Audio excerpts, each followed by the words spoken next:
And this storm moved into portions of Caddo and Grady counties, and eventually evolved into this massive tornado. But right now, as you can see, that is a tornado. There's no doubt about it. It should be treated with the utmost care and respect. But as time progresses, that will turn into a huge tornado as it moves into the metro area. This apparently is a new tornado video. Yeah, this is what we shot earlier. Oh, this is Fast Unit 2. Fast Unit 2, this is between Cyril and Apache, and then it got on Highway 37 as we're looking towards the east, and this is southwest of Moore, and this is when it got really ugly, Rick, and we shot this video. We're also going to think about trying to set up a live shot too to get it back to you, but we said no way. This thing was just moving too fast and too ugly. And as you can see, it's going to cross the road here and there's cars driving up there. We were stunned. Look at that. People wouldn't stop. And this thing is going to cross the intersection that you see on the horizon line. I mean, that's just probably 100 yards from the intersection looking back towards the east. And what's really scary on this end is we're seeing this, you're broadcasting it, and we're noticing, we know that this is headed for the metro. Look at all those cars. Yeah. And we tell people to stop, and, you know, and now we're back to how it started. I mean, it started innocently enough, but then it just grew and grew and grew. And like you said, when we were chasing this thing, it seemed like it never really got off the ground, and it never weakened at all. And that had us really concerned as we were heading to the northeast. And as we moved into Chickasha, this is what it looked like. This isn't from Chickasha, but this is what it looked like when it was going through Chickasha. And we still had people going into this thing, chasing it down, just cars. At times, Scott, it looked like it was a little hard to see because the sky looked rather murky. Yes, and it got wrapped in rain. And I wonder if some people just didn't see it. Now, what you see there, those flashes, that's when it hit some transformers. Understand some substations were hit down in that area too, from what OG&E tells us. Look at that huge flash right there. That's not lightning, that's electrical connections going off on the ground. One thing that made this tornado somewhat difficult is as it got so large, it was almost hard to believe that it was that big. Yeah, you know, to look at it and think, oh my goodness, is that a tornado or is that a figment of my imagination? We couldn't believe it either, and when we were still chasing it, when it was still southwest of Chickasha, that's when that double funnel came down, and it was unbelievable. We couldn't believe our eyes of what we were seeing, and you have seen video of that early before. See, this is when it started to intensify, and you can see it. It's classic tornado, rope coming down, and that's when it really started to get nasty right there, and that was still southwest of Chickasha. And as we zoom in here, you're going to see some amazing stuff. A little later on in this video, if we still stay with it, it goes right by a house, misses the house, and takes the trees out behind the house. It was unbelievable. Now, we're going to stay with this, Scott, and I think that's coming up here in just a bit. Yes, it is.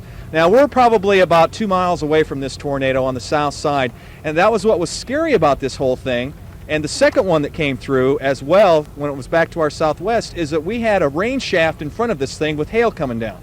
You could not see this from the back side, unless you were from the back side. Right. If you're in front of it, you could not see this at all because there's too much rain coming down. Now, to some folks, it may look like that storm was not touching the ground until Chris zooms in on that. You can actually see that the condensation funnel making contact with the ground. Now look at the debris going up. There goes the trees. These trees are getting tossed around. Look at that. Oh, my goodness. Who knows how big those trees are, and look, they're just blown in the wind like you left a tissue out there. That's how strong this was. This was all a precursor of what was set to move across southern sections of the metro. And here's another reason why we warn folks. Look at this person out here. They're not a storm chaser. They're just out there watching the tornado. Yes, you can be a little mesmerized by it, but this is a very dangerous thing, and you know, these things can take a turn at any moment. You don't know it, especially if you're not a trained individual. Now here's where, watch this. This is where it's getting to the house. You can see the house to the left. We'll stay with this. It's going through a field. You got a lot of dirt coming up with this thing. You see the trees coming down. But as we go and start paying to the left a little, here it comes. Look at that house there. Yes. You see the house? 2 houses, outbuilding, and the trees behind it. Now watch this. This is unbelievable. This is going to pass right to the east of that house. Look at that. Unbelievable. Right behind it. Right behind it, and watch the trees go up when it hits the tree line in the back. See, it just came right around the house. Oh my goodness. And here go the trees. Gone.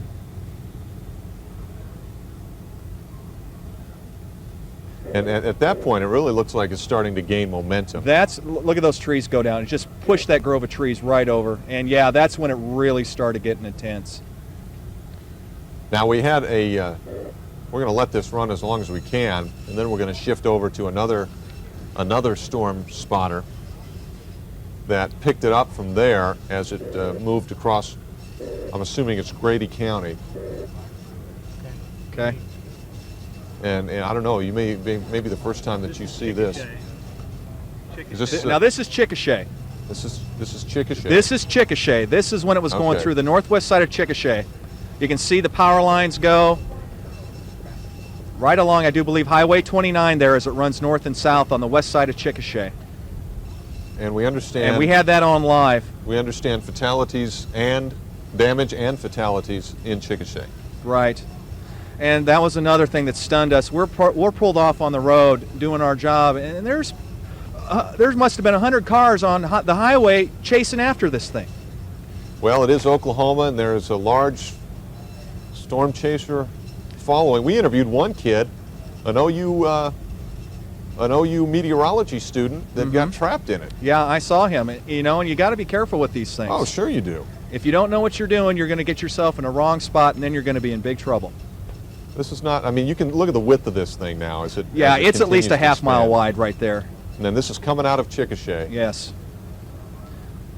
Now this is right after the second funnel had come down. It had gone back up at this point in time.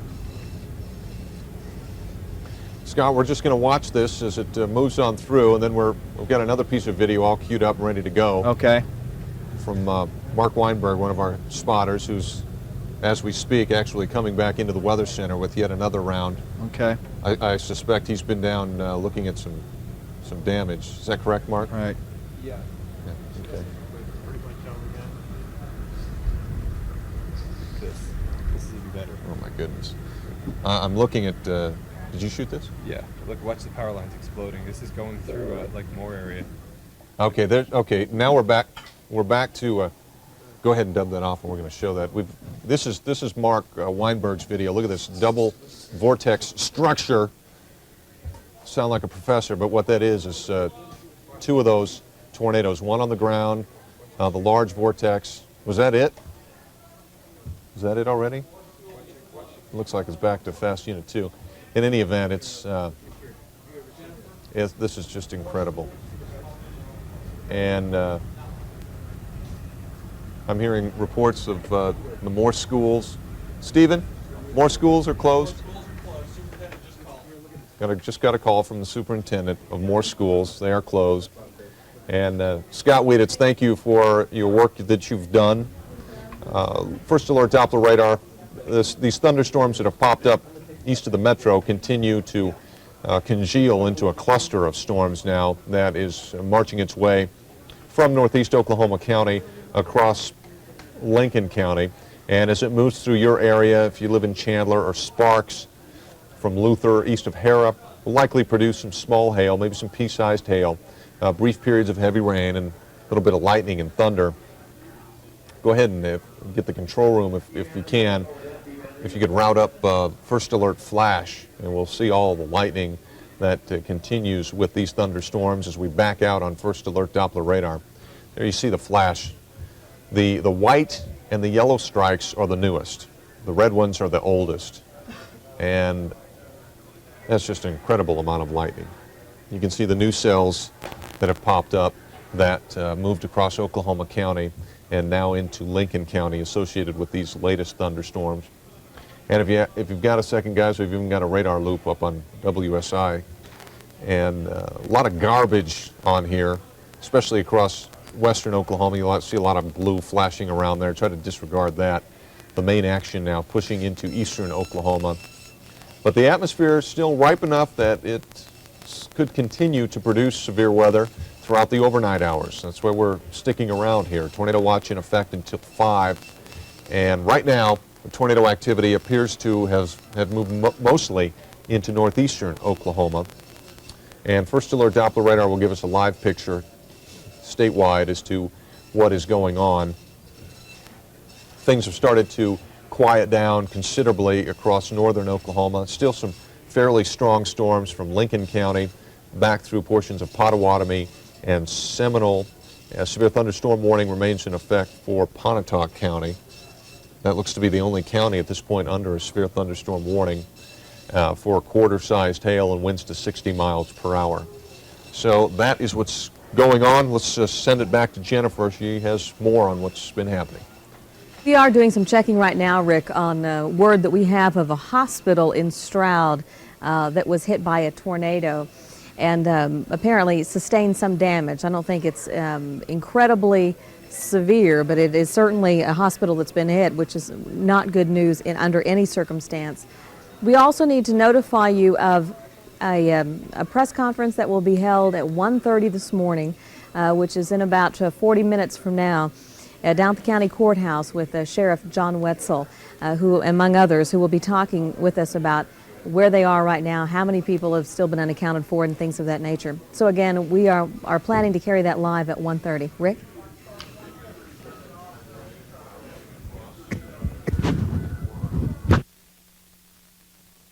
Severe thunderstorm warning now been issued for Seminole and Hughes counties until 1:30. Hail to the size of quarters and wind gusts to at least 60 miles per hour likely with these thunderstorms. Tornado watch does remain in effect for most of the state until 5. And right now the main threat for tornadoes appears to be across northeastern Oklahoma, where there are several warnings. You can see them showing up on First Alert Doppler radar, our First Alert system, which is well to the northeast of the Oklahoma City metro area. I wouldn't say skies are clear, but in terms of thunderstorms, we are clear at this time, as all of that activity has now moved off to the east and continues to move out of the area. Not to say we couldn't see more thunderstorms redeveloping, but the activity does appear to be winding down just a little bit. Right now, the heaviest thunderstorms are across portions of Lincoln County, from Chandler, south of the Turnpike, on to near Sparks and east of Hera, down into Dale and Shawnee, and from Stroud up to just northwest of Bristow. These will likely be producing small-sized hail and brief periods of heavy rain as they move to the northeast at 30 to 35 miles per hour.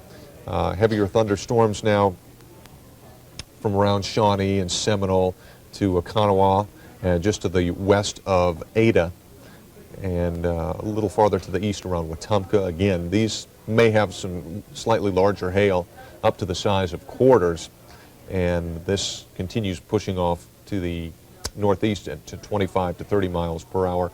Get a large look at what's been going on in the state, and generally from Oklahoma City onto the west, not much is happening. I'm going to call up a new loop here on WSI, and we'll show that in just a second. If the guys have the tornado watch on, if they have that tornado watch still, if you guys have that in the control room, if you can call that up, that watch does remain in effect until 5 o'clock.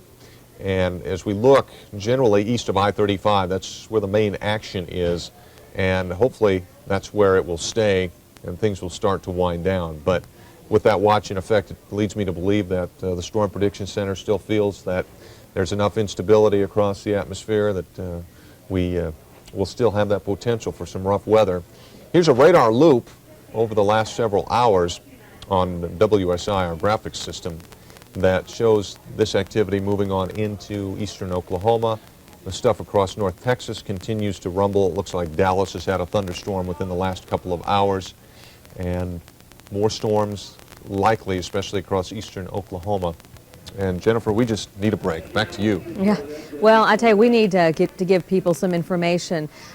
We have just received word from the Red Cross that there is a boy who is 4 years old who is lost, and they can't seem to locate his family.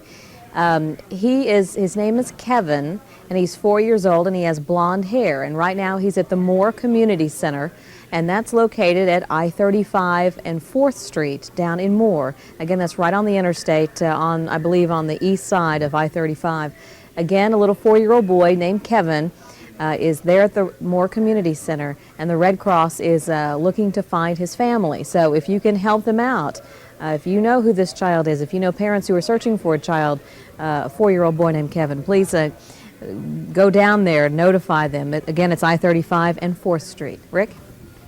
That's a heart-wrenching story, with both of us being parents of some 4 and 5-year-old children. To imagine that youngster, probably scared out of his little mind at this point, but hopefully we can find the parents of him and get them reunited, because I'm sure the parents are quite frantic at this point.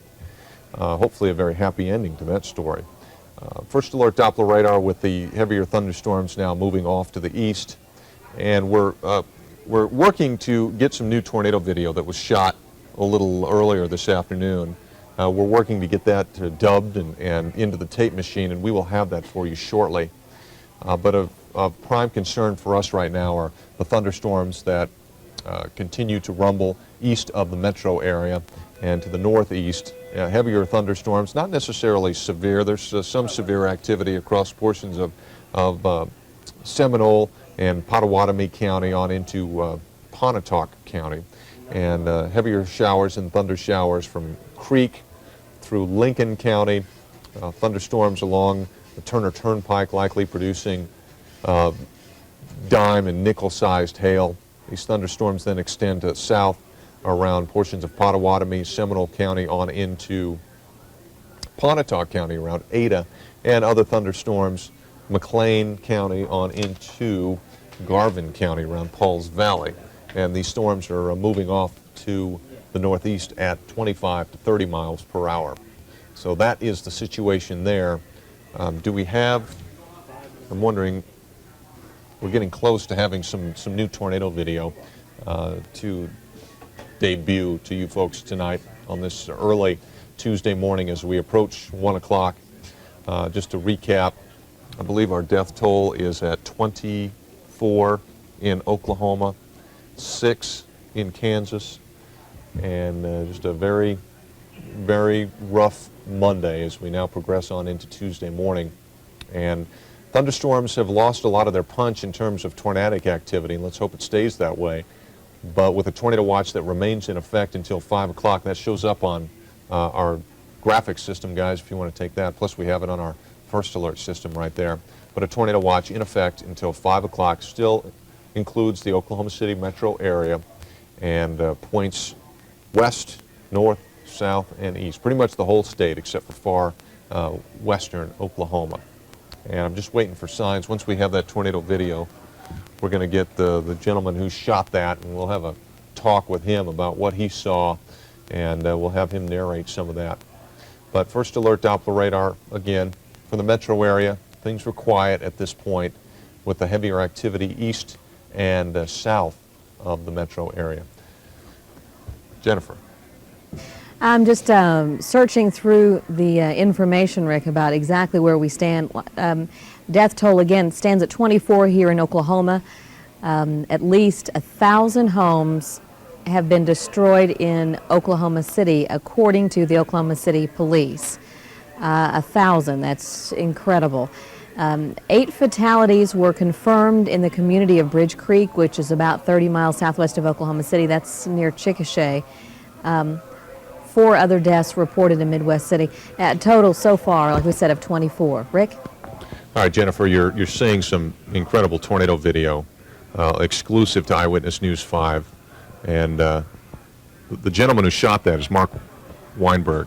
And he's standing with me here. He's going to narrate some of this. Now, this is as it is going into the Moore area? Yeah, Rick, this you'll see here in a second. If you look at the base of the tornado, you'll see what looks like debris. Could be roofs of houses spinning around. Watch at the base of the tornado as it goes past those trees. Look at the power lines exploding there, Rick. Unbelievable. This thing was a powerful, powerful tornado. As it goes into the Moore area, multiple power flashes right there. I mean, You could see if you look closely on the sides of it, just pieces of wood just literally being wrapped around this tornado. In which direction are we looking here?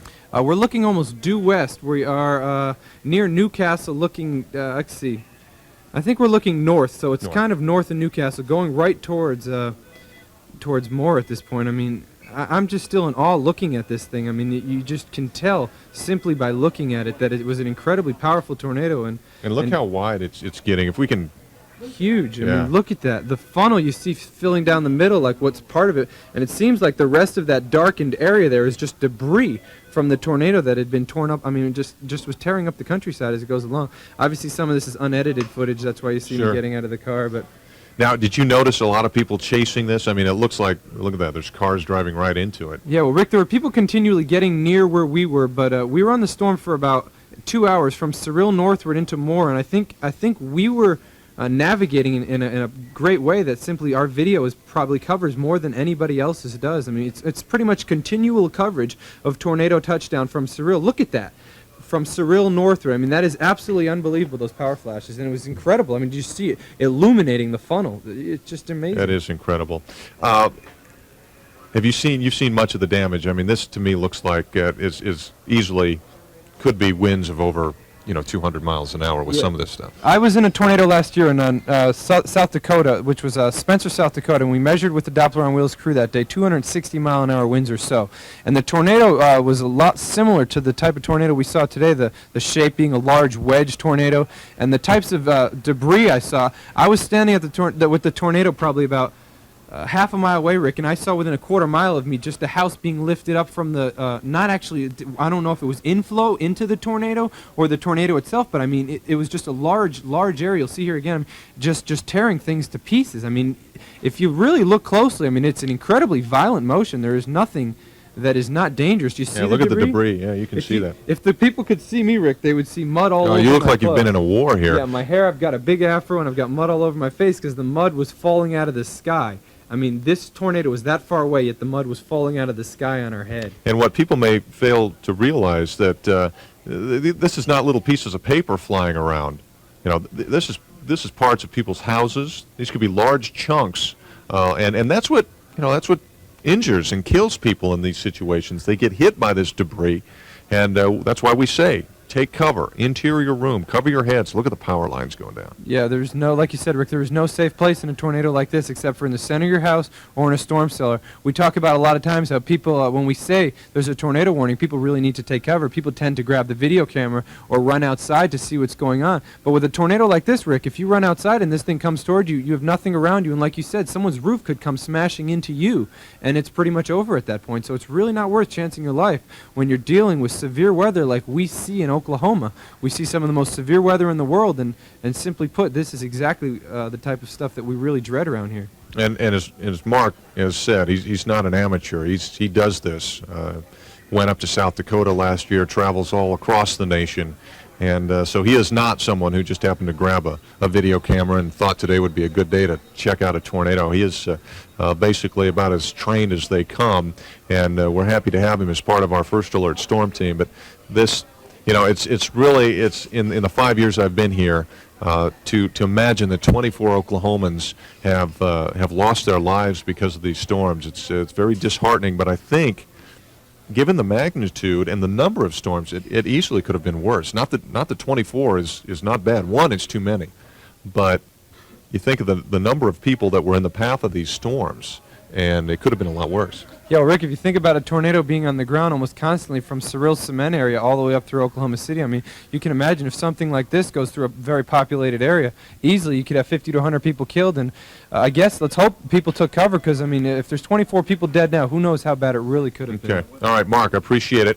We're going to go to Steve Volker, who apparently has some video as well. Steve, where are you? Steve Volker? You talking to me, Rick? Yes, I'm talking to you, Steve. I didn't see you back behind me. I thought you were out live somewhere else. Steve, you are just back. Is that correct? Yeah, we just got back, Rick. We've been over there near Southwest 134th and Western, there between 119th and 134th, where we've been describing it all night, Rick. Just extraordinary damage, and we've got some video of the Greenbrier East Lake patio homes edition, and here it is. homes to the northern side of the addition were damaged, but they were still standing. And this is in the center of the addition. Just as you look through there, Rick, just extraordinary damage. Homes just literally leveled. And we were talking to one woman who lived there. Yeah. Talked of more of at least 50 homes leveled like this, Rick, damaged throughout that neighborhood. And this is just east, Rick, of the Beth Haven Baptist Church, which was destroyed, which is right over there near Western, right across from Westmore High School. And this neighborhood also is east of the Emerald Springs Apartments, which were leveled as well. The Oklahoma City Fire Department tells us that one person that lived in this neighborhood was killed. And the three people that are saying killed are from the apartment area just immediately west of this neighborhood. But this tornado came through here, Rick, and just leveled. Well, I mean, look at that. It's really hard to tell what we're looking at. What you're looking at, You know, right. it's just, my goodness. So your homes have been reduced to piles of rubble. And Steve, as you know, what will happen next is the National Weather Service will come out and survey the damage. And, you know, I'm no expert at damage surveying, but when you look at a pile of rubble and can't figure out what it was, that leads me to believe that it was a pretty strong tornado, and we may be on the upper end of this F scale. This wouldn't surprise me if one or two of these was F4. Yeah, which means winds, you know, over 200 miles per hour, and maybe even stronger. I don't know. You know, light of day is going to reveal a lot as to what happened. And Steve, I think. And if this looks bad, Rick, you know when daylight sheds light on all this, it's going to look even worse. This is just, I think this is a sample of what we're going to see. We have a lot of communities that our cameras have not visited, which we know took tornado hits during the dark hours this past evening.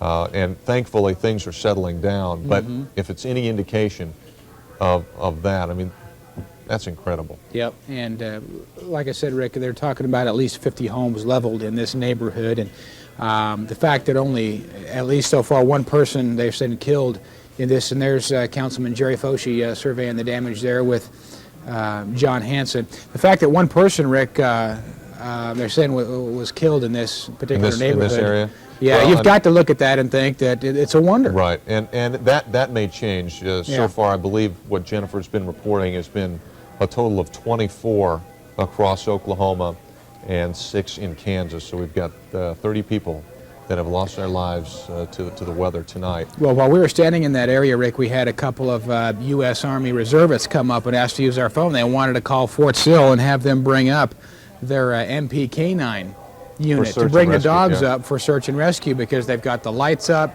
they've got the generators going, they've got the front end loaders, they've got the machines, you know, the big machines, Rick, to go in and search through the rubble to see who they can find, because frankly they don't know who's there. Right. They don't. Steve, we're getting reports of sirens being sounded in Del City and around the Tinker Air Force Base, and there are no tornadoes, nothing like that in that area. And so what it may be is that perhaps some of the power is starting to be restored to some of those areas, and maybe that has triggered the sirens to be sounding. But if you're waking up and just kind of figuring out the sirens are sounding in your area, it is not due to any tornadoes that are in the metro area. In fact, First Alert Doppler radar, we are free of thunderstorms in Oklahoma City right now. The heavier activity has now pushed off to the east of the area and will continue to do so. And even as I broaden this out on the large range, there doesn't appear to be anything back to our west.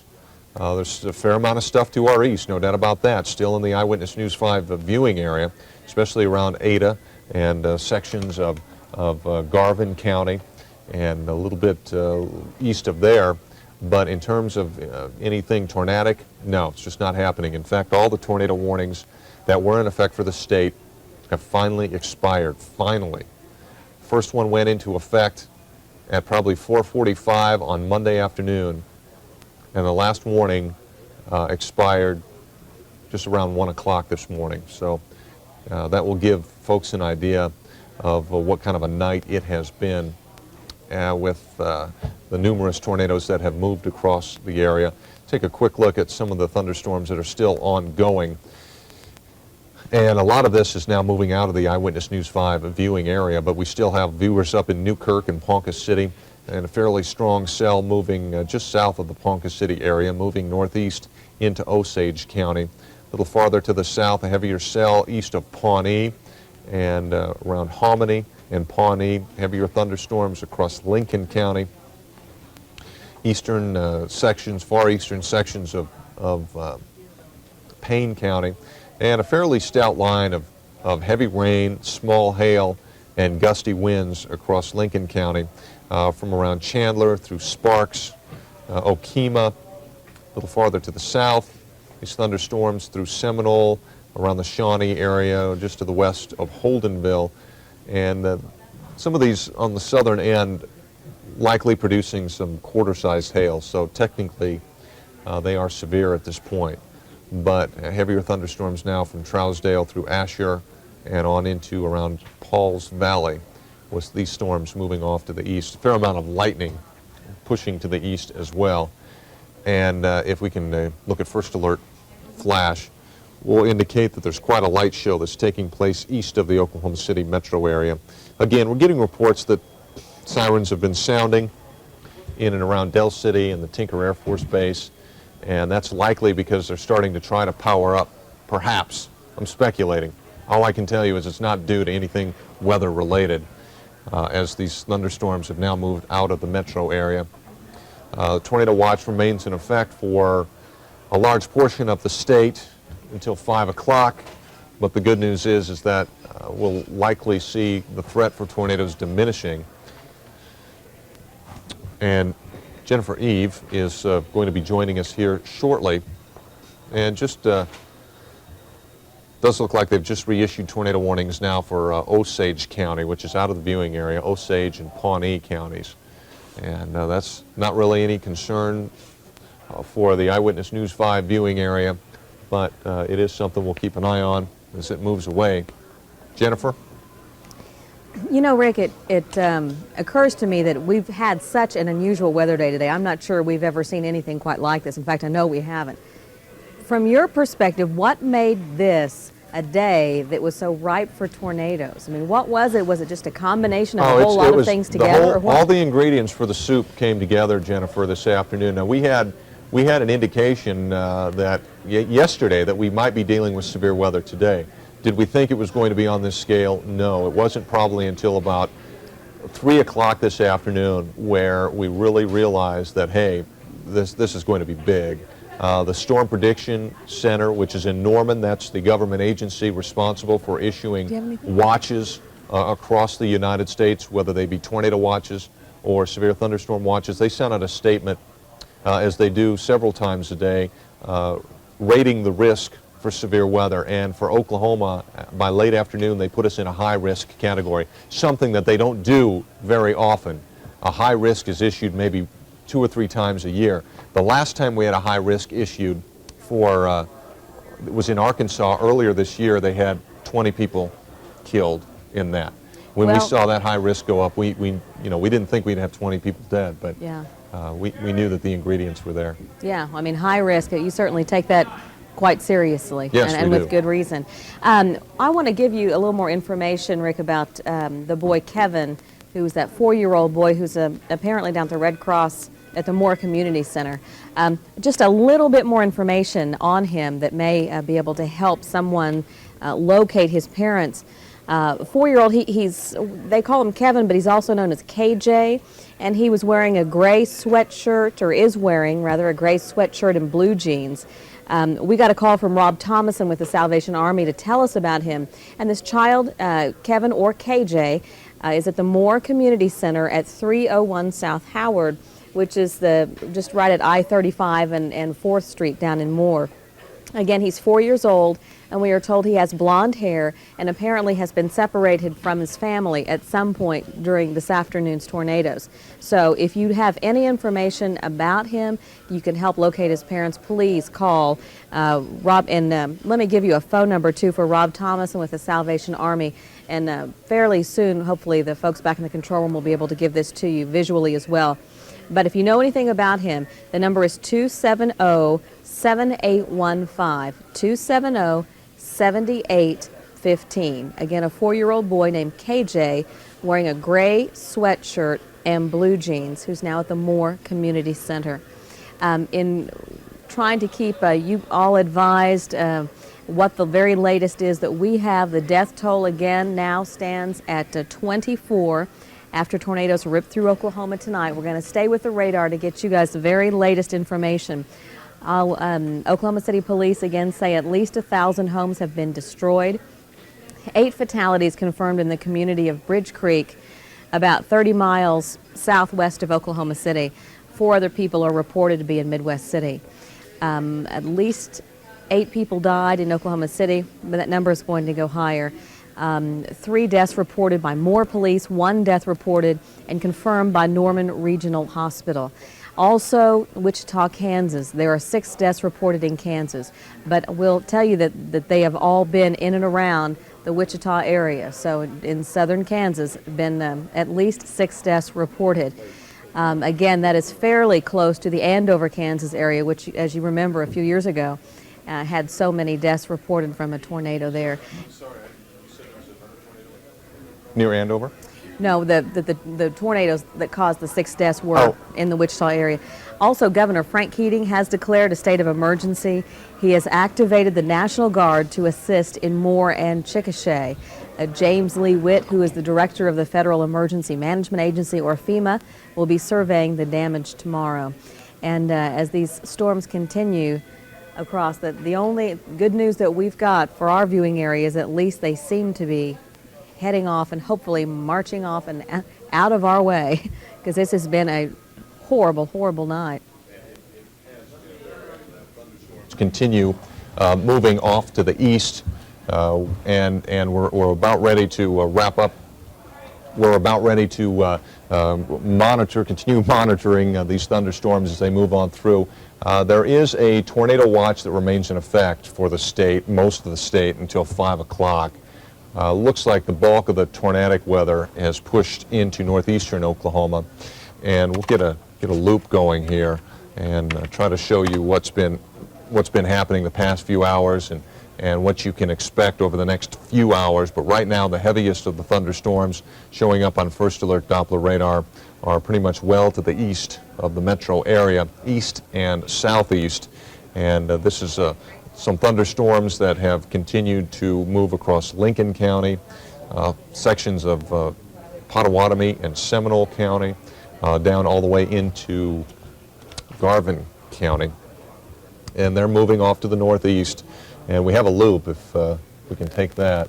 You'll see this activity just continues to move on through. A couple of tornado warnings were issued north of the Dallas area a little earlier this morning, and so the rough weather has not been confined to just Oklahoma, but as Jennifer said, killer tornadoes up in Kansas, across the Sooner State, and even some tornadoes possible in North Texas, as this storm system just has acted upon a very unstable air mass and will likely continue to be rather unstable as we work our way through the day on this Tuesday. And I hate to say this, but there may be more severe weather as it moves into eastern Oklahoma. We're going to continue to watch this. We have other members of the First Alert Storm Team coming on into the to the office, and they're going to take over. Hey, Rick. Yes, Jennifer. I think that we have on the phone, okay, in just a few minutes, we're going to be talking with a paramedic from El Reno who actually went to Moore to give us his perspective on all this. We can also mention that the Salvation Army is in need of ready-to-eat food and beverages to be served to those affected by the tornadoes. The items can be delivered to the Salvation Army City Command. That's at 311 Southwest 5th Street. And for those of you familiar with downtown Oklahoma City, that's just across from the downtown post office. Let's talk to Brian Fields now. Brian's a paramedic from El Reno who actually went to Moore this evening. Brian, tell us what you saw. Well, Jennifer, it's probably the worst devastation that I've ever seen anywhere. I've been through, photographed, and chased about 17 tornadoes in my life, and this is the worst devastation I've ever seen. Tell us what location. You went to the city of Moore. Tell us exactly where you were and what you saw. Well, I came up Southwest 27th Street heading east from Western, and as I came up approximately to about Santa Fe, I started seeing a lot of debris on the streets. Started to turn back right there just before I got to Janeway, and I had to be turned back, so I came back up to Southwest 27th and went straight on across and came down to Janeway, and was able to park my vehicle just a couple blocks from the damaged area. And it's just, I know for sure that Kelly Elementary is completely destroyed. The YMCA there is completely destroyed, and I think that really with my experience that I've had with tornadoes that they're going to find out that it was very possibly an F5. You said Kelly Elementary was destroyed. What area? Where is Kelly Elementary? That's approximately just, I believe, west of Janeway there in Moore, and south, I believe it is on Janeway, and just south of Northwest 27th there in Moore. Okay. And were you able to help people when you got on the scene, or could you even get to the people? Well, at the time, we were trying to coordinate efforts the best we could, searching from house to house, calling for people, trying to listen for any kind of noises of anyone. There was so much destruction that it's hard to tell where exactly the houses stood. And there's so many vehicles that have been flung for miles, it seems, into other houses. But the damage is so intense and the particles are so small that I don't see how it could have really been able to be cleared from it unless you were underground at all. Well, Brian Fields, thank you for calling us. Thank you for your perspective. We appreciate your help out there tonight. Yeah, I'd just like to say, too, that anybody that might be, viewing at the time, that please, let the emergency workers do their job. Please don't go down to try to sightsee. You're not going to be able to get into Moore. There won't be anything you can see. You're just going to be tying up traffic, and they've got a monstrous job to do. All right, that's good advice. Brian Fields, a paramedic from El Reno who went out to assist this evening in Moore. We're going to go now to Scott Wieditz, who's going to join us live from down near the Tinker Air Force Base area. Well, Jennifer, I just spoke with a Tinker representative, and he gave me a phone number for folks who are worried about the neighborhood, Del Air as it is known out here in Del City. Those folks who have been devastated out here, some of them were taken off over to the gymnasium here at Tinker. There's a phone number you can call because some of them have been moved. It is 671-2891. If you're listening in the control room, write this down. We might be able to get it on a little later. It's the Del City Community Center, 671-2891. A few folks have been moved over there. I am told more are going to be moved over there. The Tinker representative also told me that they're working within the hour to get a couple of phone lines into the base itself for folks to call as well, because there's some folks I don't think that they're ready to move just yet because of their injuries. Not too severe, but they don't want to move them right at this point in time. As far as what's going on out here, we're going to roll some tape back in our truck that you can see what was going on. Triage unit was set up almost immediately out here to help the folks, and they did a great job. We had Tinker hospital people coming out here. We had the Del City Fire Department. We also had the Tinker Air Force Base Fire Department out here, and as you can see, they kind of set up a little triage unit on the side of the road here. Those poles that you see in front of those folks are the chain link fence that marked off the property boundary for Tinker Air Force Base in the city. So it took away the chain link. We haven't even seen it. We don't even know where it is, but the poles are all bent over. And they have done a wonderful job helping people. You can see blankets coming out. Firefighters are getting around. They've got people they've got to help. Did a great job out here. Most of the folks have been cleared away now and taken to the hospital or gotten a place to stay, got some warm clothing around them, some blankets. Right now, the first initial sweep through the neighborhood has ended, and they're regrouping to see what they're going to do next. And like I said earlier, the Red Cross has shown up, and also the Salvation Army. If you'd like to take a look at that number one more time for the Del City Community Center, here it is. It is 671-2891. I'm told that some of the folks here who went to the Tinker Gymnasium have been transported over there. They didn't know how many at this point in time, so I can't tell you how many folks are over there, but you might want to give that number a call. And like I said, Tinker is also working on a couple of phone lines as well to get in and see who is still here. We also have a bus with some folks who are going through here as well. Maybe you might want to take a picture of that. And that's Tinker Air Force Base bus. See the big cross on the side. Looks like some more folks may be heading over to the community center, so we might want to give that number a call. Jennifer, back to you. All right, thanks so much. Scott Wieditz reporting live.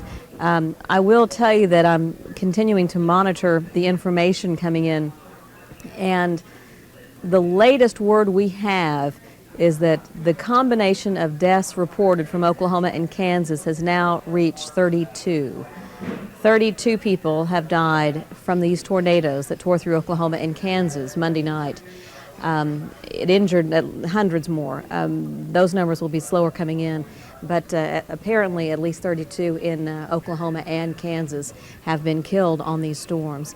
Rick, I'm going to send it back to you, but I will let our viewers know that we are standing by to monitor the press conference that will be going on here shortly with the Oklahoma County Sheriff, John Wetzel, and several others to kind of update us on exactly where the search and rescue efforts are going now.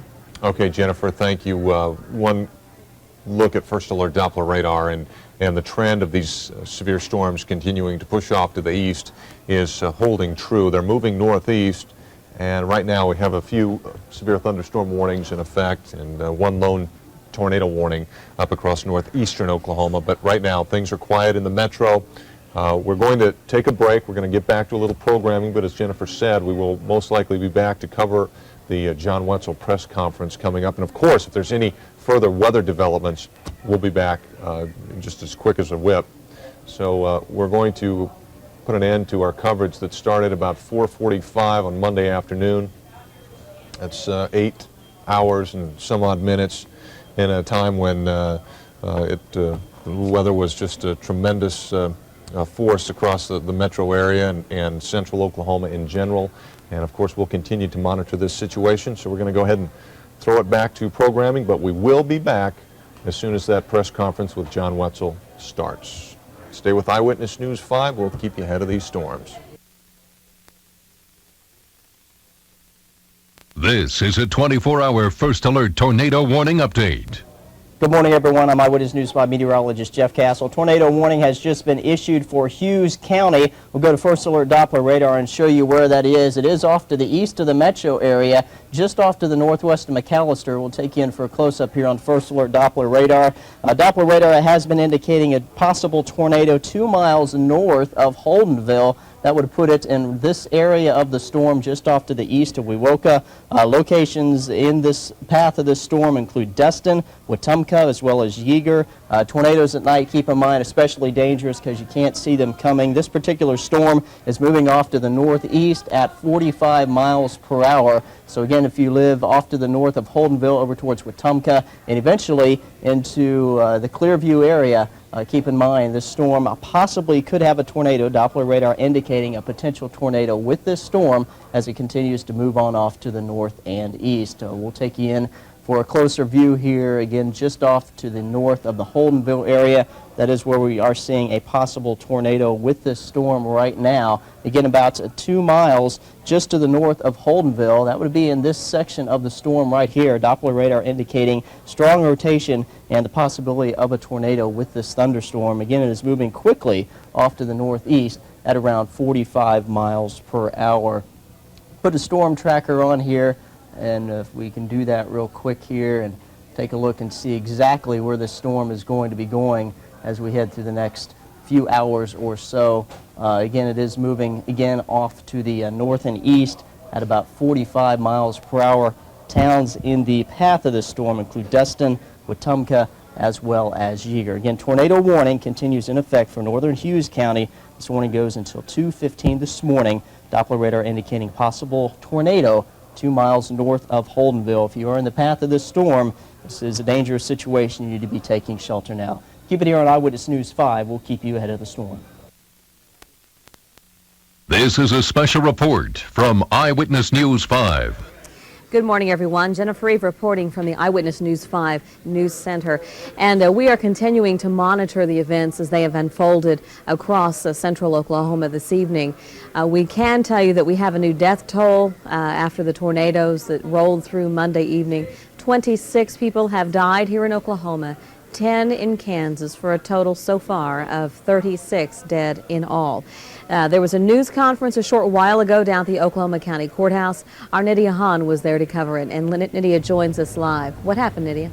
Jennifer, Sheriff John Wetzel told us that he just surveyed all of the tornado-ravaged communities in Oklahoma County, and he did give us an update. Here are the fatality numbers that we have so far for Oklahoma County. In Oklahoma City so far, 12 fatalities. In Del City, there has been 1. In Midwest City, there have been 4. The police headquarters in Choctaw have also been damaged, extensive damage, but fortunately only 2 injuries reported there. The 3 biggest problems right now are sightseers who are preventing emergency management teams from doing their jobs, as well as looters, and there are gas leaks everywhere, so people are please urged to stay inside their homes if they have not been evacuated, or to find a shelter, but just to stay out of police perimeters. Now, we know that Governor Keating will be surveying the area at 5:30 a.m. on foot, and then at 7 a.m. he will be surveying the area by helicopter. Right now, emergency teams from all across the state are driving in to look at the damage and also to help out. The Sheriff's Department has 300 people out there on the force, and they are working right now in 12-hour shifts, as they will be in the days to come. They are still looking for people who are trapped, injured, perhaps even dead inside their homes in some of those terrible neighborhoods, especially the neighborhoods that have been leveled. Sheriff Wetzel says that the one thing that he remembers tonight that really struck him most was when he went to one of his chief deputies' homes. Here's what he had to say about that. And to go there and to see the tears that are being shed because of the fact that they're safe and their children are safe, and yet their possessions are gone. But the joy about just being safe, and they were all at home at the time. Now, disaster assistance centers will be set up in the next couple of days. If you would like more information about that, here's a number you can call. This is for Oklahoma County Emergency Management. This is 713-1360. Again, if you have a pen and paper, it is 713-1360. Reporting live, I'm Nydia Hahn, Eyewitness News 5. Back to you. All right, thanks so much, Nydia. 2 quick notes for you. We had mentioned earlier this evening about a 4-year-old boy named KJ who was wearing a gray sweatshirt and blue jeans. He was at the Moore Community Center and apparently lost his family. We have been notified that his family has been found. They've been reunited, so things are looking very good there. But we also need to tell you about a little boy at Hillcrest Medical Center who is 2 to 3 years old, who is only described as a white male, 2 to 3 years old. He came in on a Chickasha ambulance backboard and does not know his name, says he was with his pawpaw. And that's the only information that we've got, but did come in on a Chickasha ambulance backboard. If you can help them, please call the Hillcrest Health Center if you have any idea of his parents or perhaps his grandparents. He said he was with his pawpaw at the time. So that's as much as we've got. We'll certainly keep you updated. Anything else that comes across, we'll give it to you just as soon as we have it. Again, unfortunately, the death toll from the devastation in Oklahoma alone, it now stands at 26. This has been a special report from Eyewitness News 5.